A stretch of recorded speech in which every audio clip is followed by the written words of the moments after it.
Hello student, आप लोगों का स्वागत है फिर से S1 स्टडी के एक नए क्लास में।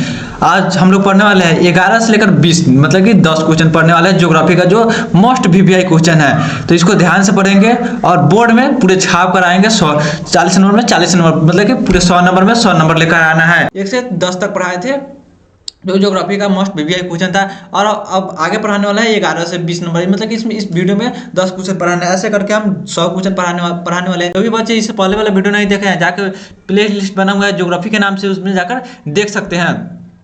तो चलिए वीडियो स्टार्ट, बिना देर किए वीडियो स्टार्ट करते हैं और अपना क्वेश्चन बनाते हैं। तो क्वेश्चन क्या पढ़ रहा है? 11 नंबर क्वेश्चन है, भारत में फसल ऋतु का नाम लिखे। भारत में फसल ऋतु का नाम लिखे।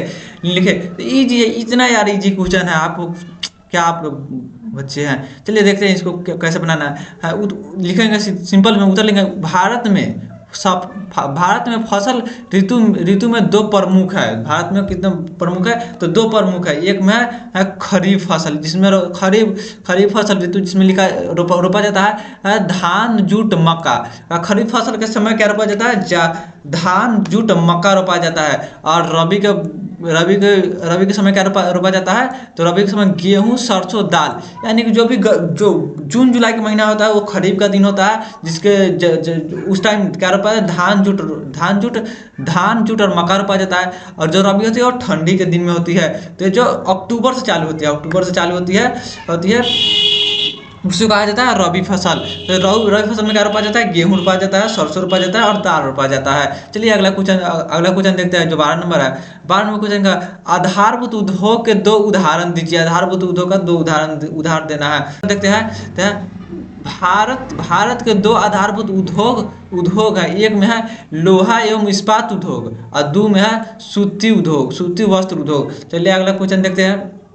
इतना आप लोगों को इजी क्वेश्चन पर आंसर प्रोवाइड किया जा रहा है। इसी हमको नहीं लगता है कि इससे इजी क्वेश्चन आपको कहीं प्रोवाइड कराया जाएगा, क्योंकि मैं इससे हल्का क्वेश्चन कहीं हो नहीं सकता है। तो क्योंकि इसको बनाने के लिए हमको मेहनत करना पड़ रहा है, थोड़ा आप भी मेहनत कीजिए और इस साल 400 लेकर जरूर आइए। चलिए क्वेश्चन को देखते हैं। साक्षरता को परिभाषित करें। साक्षरता क्या होता है? साक्षरता, देखिए साक्षरता उसे कहते हैं जो लोग पढ़े लिखे होते हैं उसी को साक्षर कहा जाता है। ऐसे बिहार में तो अब तो ऐसे भी हो गया है, जो नाम लिखा वो साक्षर है। जैसे बिहार गवर्नमेंट मान जाए कि हमारे राज्य का जो भी लोग जिसको नाम लिखना है वो पढ़ा लिखा हुआ है। चलिए आंसर देखते हैं, उस बात को छोड़िए और आंसर देखते हैं। चलिए आंसर देखते हैं। आंसर क्या? जिस व्यक्ति को लिखने पढ़ने की योग्यता है उसे साक्षर माना जाता है। इतना ईजी, एक लाइन में आपको लिख देना है। चलिए अगला क्वेश्चन देखते हैं। 13 नंबर क्वेश्चन क्या है? चलवासी पशुचारण से आप क्या समझते हैं? इनमें किसान एक स्थान पर स्थिर रूप से नहीं रहते हैं। जैसे देखिए, इनमें क्या होता है कि जो भी किसान होते हैं अपने पशु पालक भी रहते हैं, वो एक स्थान पर नहीं रुकते, हमेशा वो क्या करते हैं? अपने स्थान को बदलते रहते हैं। चलिए तो क्या है? इनमें किसान एक स्थान पर स्थिर रूप से नहीं रहते हैं, बल्कि अपनी सारी सामान साथ एक स्थान से दूसरे स्थान पर अपने उद्देश्यों को पूरा करने हेतु भटकते रहते हैं। चलिए अगला क्वेश्चन देखते हैं। तो अगला क्वेश्चन है 15 नंबर। भारत के दो संस्कृति नगरों के नाम लिखे। भारत के दो संस्कृति नगर का नाम लिखना है। जैसे संस्कृति नगर का मतलब होता है जो पहले से परंपरागत हो, जैसे पूजा स्थली जिसको कहा जाता है पूजा। जैसे तो आंसर, चलिए आंसर देखते हैं। आंसर में क्या लिखना है? भारत के दो सांस्कृतिक नगर हैं। एक में बनारस बहुत ही सांस्कृतिक नगर है, वहाँ पे बहुत ऐसे जो लेखक है, पंडित है, उनका जन्म हुआ है। और दूसरे का है कोलकाता को भी कहा जाता है सांस्कृतिक नगर कहा जाता है। चलिए अगला क्वेश्चन देखते हैं। भारत में दो अभ्रक उत्पादक केंद्रों के नाम लिखे। भारत में दो अभ्रक उत्पादक केंद्रों के नाम लिखे। भारत के प्रमुख उर्वरक उत्पादक केंद्र है। एक केंद्र है झारखंड में होता है अभ्रक उत्पादन। फिर 2 नंबर में राजस्थान में अभ्रक बनाया जाता है, बिहार में भी अभ्रक बनाया जाता है, मध्य प्रदेश में अभ्रक होता है। लेकिन एक आपको फैक्ट बता देते हैं, जो पूरे भारत का जो अभ्रक होता है उसमें से 80% अभ्रक का प्रतिशत सिर्फ बिहार बनाता है। कहीं भी पूछेगा कि भारत में सबसे ज़्यादा अभ्रक का उत्पादन कहाँ है, तो बिहार में है। चलिए अगला क्वेश्चन देखते हैं। क्वेश्चन क्या जल परिवहन से क्या लाभ है? जल परिवहन के क्या लाभ है? तो लिखे कुछ आंसर लिखेंगे। जल परिवहन के निम्नलिखित लाभ लाभ है।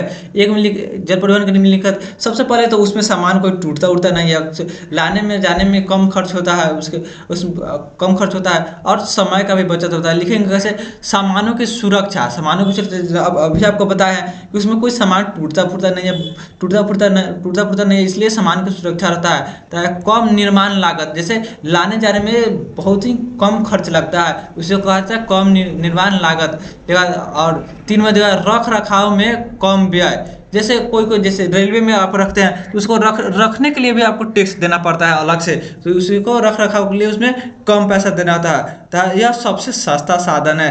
ये क्या होता है कि इसमें जैसे यात्रा करते हैं तो यह सबसे सस्ता है इसमें, क्योंकि इसमें कम लागत होती है, पानी पे चलने वाला है, ना इसमें रोड का जरूरी है, ना ज़्यादा कोई पेट्रोल का जरूरी है, थोड़ा सा ईंधन का जरूरी होता है, उसी में आराम से चल जाता है, इसीलिए इनमें सबसे इसको सस्ता माना जाता है। चलिए अगला क्वेश्चन देखते हैं 18 नंबर, जनसंख्या संगठन क्या है? ये इंपॉर्टेंट क्वेश्चन है, ये आपको गारंटी एग्जाम में पूछेगा ही, तो इसको भी नोट करके रख लेंगे। जो भी आपको हम क्वेश्चन बता रहे हैं नोट करने के लिए उसको ध्यानपूर्वक नोट कर ही लेंगे, क्योंकि वो बोर्ड में आएगा ही तो आएगा। चलिए अगला क्वेश्चन चलिए आंसर देखते हैं।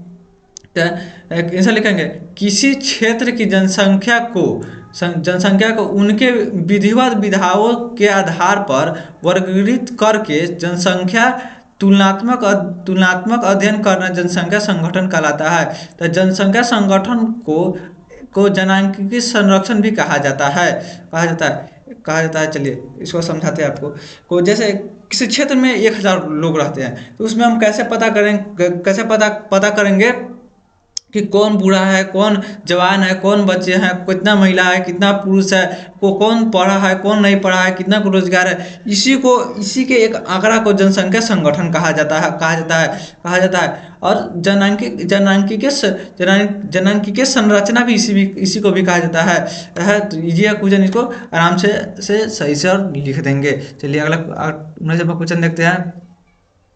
शुष्क कृषि क्या है? शुष्क कृषि का मतलब होता है जहाँ पे कम पानी में कृषि किया जाता है, उसी को कहा जाता है शुष्क कृषि।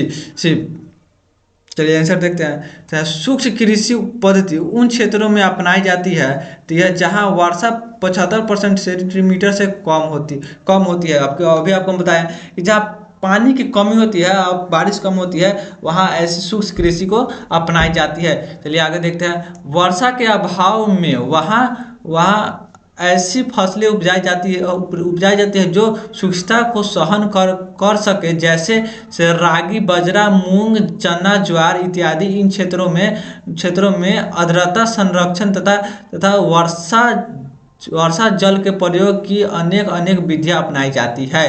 ठीक है, जो भी देखिए सिंपल बात, जो भी कम जल में होने वाला कृषि होता है उसी को इसमें यहाँ अपनाया जाता है, और उसी कृषि को कहा जाता है शुष्क कृषि कहा जाता है। कम जल में कृषि करने वाले कृषि को खेती को शुष्क कृषि कहा जाता है। जी है। चलिए 20 नंबर क्वेश्चन देखते हैं। 20 नंबर क्वेश्चन देखने से पहले आपसे रिक्वेस्ट है, आप जल्दी से जल्दी चैनल को सब्सक्राइब कीजिए और हमको सपोर्ट कीजिए, और अपने फ्रेंड्स सबको बोलेंगे सब्सक्राइब करें और हमको सपोर्ट करें। चलिए क्वेश्चन देखते हैं, क्योंकि जब आप जितना सपोर्ट कीजिएगा उतना हमको मोटिवेट मिलेगा और हम उतना ही अच्छा वीडियो आपके लिए बनाएंगे। चलिए 20 नंबर क्वेश्चन देखते हैं। आर्थिक भूगोल के 2 क्षेत्र के नाम लिखिए। आर्थिक भूगोल के तो आंसर लिखिए, आर्थिक भूगोल के 2 क्षेत्र के नाम निम्नलिखित है। एक में प्राथमिक क्षेत्र और दूसरा में माध्यमिक क्षेत्र। इतना इजी आपको बताया जा रहा, आप हमको कमेंट बॉक्स में बता सकते हैं, इससे इजी कोई क्वेश्चन बता दे।